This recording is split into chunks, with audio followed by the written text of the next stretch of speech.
നെല്ല് സംഭരണത്തിൽ കാനറ ബാങ്കും സപ്ലൈകോയും തമ്മിലുള്ള കരാർ പുതുക്കൽ വൈകുന്നതിനാൽ തന്നെ നെല്ല് വില കിട്ടാതെ കർഷകർ ദുരിതത്തിലാണ്.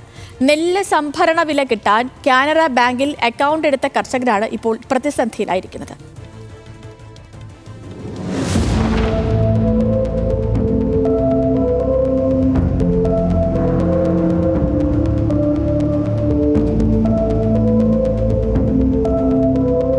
നെല്ല് സംഭരണത്തിൽ കർഷകർക്കുള്ള വില നൽകുന്നതിനായി സപ്ലൈകോയും കാനറ ബാങ്കും തമ്മിലുള്ള കരാർ മാർച്ച് 31-നാണ് അവസാനിച്ചത്.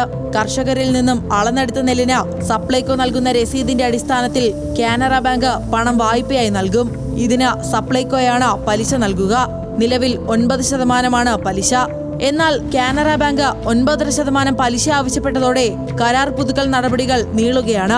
ഇതോടെ കാനറ ബാങ്ക് മുഖേന പണം ലഭിക്കേണ്ട കർഷകർ ദുരിതത്തിലായി. പക്ഷെ സർക്കാരിന്റെ തീരുമാനം വൈകുന്നു എന്നുള്ള ഒറ്റ കാരണത്തിലാണ് ഇപ്പോൾ മാസങ്ങളായിട്ട് എടുത്ത നെല്ലിനും പൈസ കൊടുക്കാത്ത ഒരവസ്ഥ നിലനിൽക്കുകയാണ്. അപ്പോൾ അതിന് വേണ്ട വിധത്തിൽ സമയബന്ധിതമായിട്ട് ഒരു ഇടപെടലുകൾ സർക്കാരിന്റെ ഭാഗത്തുനിന്നില്ല. അവരെ കൃഷിക്കാരെ സഹായിക്കാനല്ല, ഇത് ദ്രോഹിക്കാനായിട്ടാണ് ഇപ്പോൾ യഥാർത്ഥത്തിൽ ഈ സംഭരണം നടത്തുന്നത്. കുറേ വർഷങ്ങളായിട്ട് നടക്കുന്ന ഒരു പ്രോസസ്സാണ്. അപ്പോൾ ഇത് കാലാകാലങ്ങളിൽ ഇന്നപ്പോഴും ഇതിൻ്റെ സംഭരണം നടക്കുമെന്നും ആ സംഭരണത്തിനുള്ള തീരുമാനങ്ങൾ കാലേക്കൂട്ടി എടുക്കേണ്ടതാണ്. അതിന് എന്താണ് തടസ്സം? അനാവശ്യമായിട്ടുള്ള തീരുമാനങ്ങളും അത് വിവാദങ്ങളും ഉണ്ടാക്കി മുന്നോട്ട് പോകുമ്പോൾ പാവപ്പെട്ട കർഷകന്റെ നെല്ല് വാങ്ങി അവന് എന്ന് ഈ പൈസ കിട്ടും എന്ന് അറിയാത്തൊരവസ്ഥ. SBI ആണ് മറ്റൊരു ധനവിതരണ ഏജൻസി. SBIയിൽ അക്കൗണ്ട് രജിസ്റ്റർ ചെയ്തവർക്ക് നെല്ലുവില നൽകുന്നുണ്ട്. മുൻപ് കേരള ബാങ്കും സഹകരണ ബാങ്കുകളും നെല്ലുവില നൽകിയിരുന്നു. എന്നാൽ സ്ഥാപനങ്ങൾക്ക് ചുമതലയില്ലാതായതോടെ പണവിതരണം വല്ലാതെ വൈകുന്നതായും ആരോപണമുണ്ട്. കേരള ബാങ്ക് ഈ രംഗം വിട്ടു. അവർ കഴിഞ്ഞ കാലഘട്ടങ്ങളിലൊക്കെ നന്നായി ചെയ്തതാണ്.